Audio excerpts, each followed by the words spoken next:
En los años 50, la aparición del rock and roll abrió el camino en la música popular para que la emocionalidad se expresara como nunca antes hasta entonces. Los exponentes comenzaron a incluir en sus actuaciones movimientos corporales inusitados y estilos de vestimenta sui generis que despertaban enorme encantamiento en los seguidores.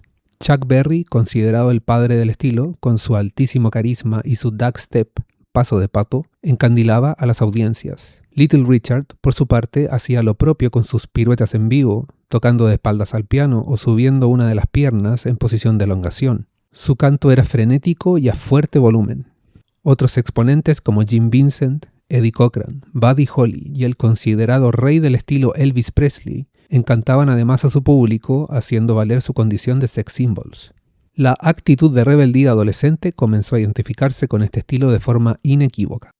En la década de los 60, toda esa emocionalidad desbordante y actitud rebelde que había despertado con el rock and roll de los 50 decantó finalmente en una sonoridad más dura y estridente. Surgió entonces el rock, a secas. La guitarra eléctrica es sin duda el gran ícono instrumental del estilo, que ya no sonaba solo limpia, sino que ahora podía distorsionar su sonido, generando así una sensación de oscuridad sonora que en los tiempos del rock and roll cincuentero no había sido posible. El fuerte volumen es también un distintivo de la nueva sonoridad rock. Encontró en este elemento un nuevo canal de expresión para dar rienda suelta a la emocionalidad desenfrenada. A más volumen, mayor emocionalidad, mayor placer auditivo. Aunque cabe mencionar que los compositores del período romántico fueron los primeros que comenzaron a utilizar el fuerte volumen como medio de expresión apasionada. Por esto es que el rock tiene mucho de romántico, pero no respecto de la canción sentimentalista popular moderna, sino que respecto del período en sí mismo, aquel en donde las pasiones humanas, a fuego y tormento, forjaron su relación sentimental con la música.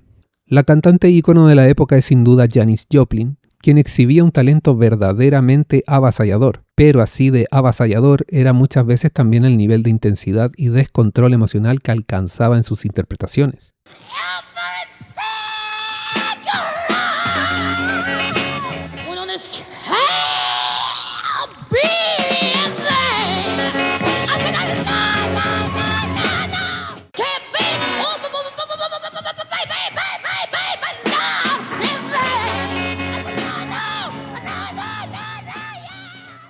He extraído estos fragmentos de la interpretación de Joplin, puntualizando en los aspectos extremadamente emocionales de su estilo interpretativo. Esto no menosprecia ni mucho menos niega el talento incomparable de esta cantante, que aunque colmara de un desbordado emocionalismo muchas veces sus interpretaciones, no significa de ninguna manera que su estilo vocal solo se tratara de ello. Alcanzar la mayor altura posible en las notas cuando se canta en el rock y la música popular en términos generales es símbolo inequívoco de intensa emocionalidad. Y esta muchas veces se puede convertir perfectamente en ruido, porque según se pudo concluir en el video que publiqué llamado Ruido Omnipresente, dos de los factores que influyen en que lo percibamos son que se presente como muy agudo y muy fuerte.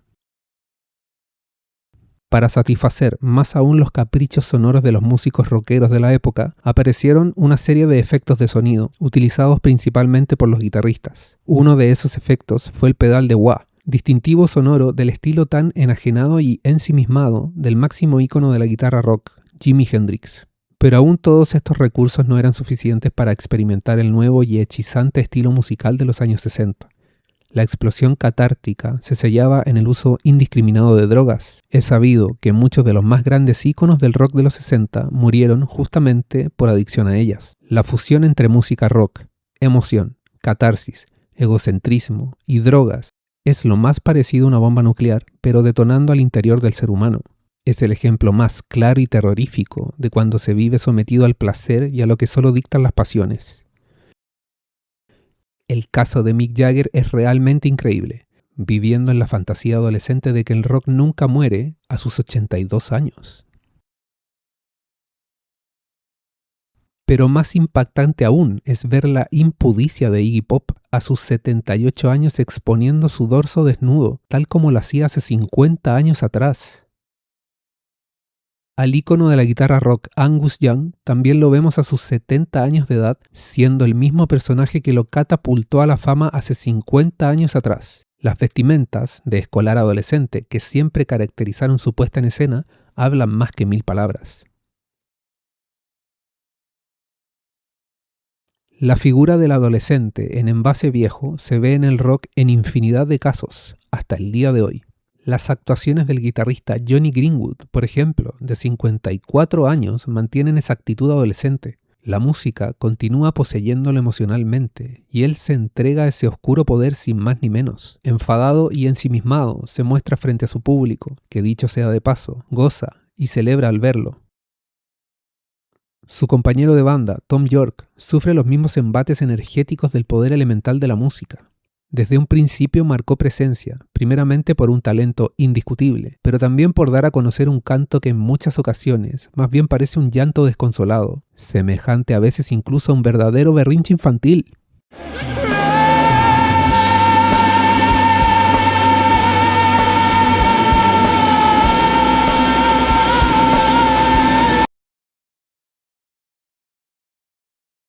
En cuanto a lo corporal, se muestra muchas veces completamente poseído por la vibración sonora. En pleno trance inicia una danza frenética, como teletransportado a un ritual chamánico. Radiohead siempre se ha caracterizado por su emocionalismo musical extremo, tan extremo que cuando se dirige hacia aguas muy oscuras, abraza calurosamente los estados anímicos más depresivos. El ícono del álbum Amnesiac habla por sí solo. Uno de los exponentes más afamados y endiosados del rock latinoamericano, Gustavo Cerati, también sufría de arrebatos emocionales adolescentes. Imitando a muchos otros que le precedieron, se volvía un salvaje y destruía su guitarra con violencia irracional.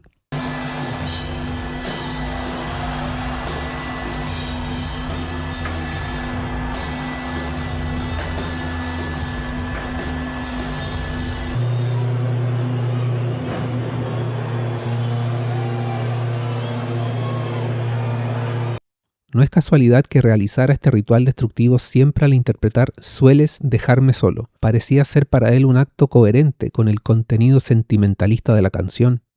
Personalmente nunca entendí esa práctica, ni siquiera en los tiempos en que consumía rock en cantidades ingentes. Lo hiciera Pete Townshend en The Who, lo hiciera Kurt Cobain en Nirvana, lo hiciera Billy Joe Armstrong en Green Day, lo hiciera cualquier otro en cualquiera otra banda. Me preguntaba a mí mismo, ¿qué tiene que ver esa violencia con la belleza de la música?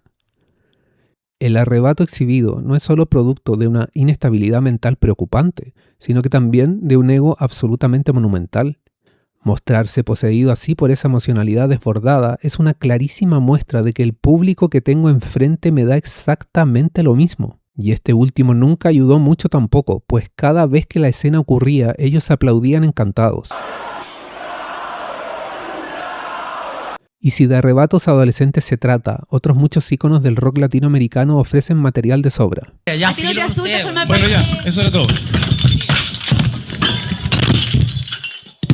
Ya es sabido que muchos de esos exponentes tenían relaciones adictivas con las drogas. Lamentablemente, Cerati no era la excepción. Y sé muy bien que estoy hablando de un exponente que es idolatrado y que despierta grandes pasiones en sus seguidores. Pero lo dicho, dicho está.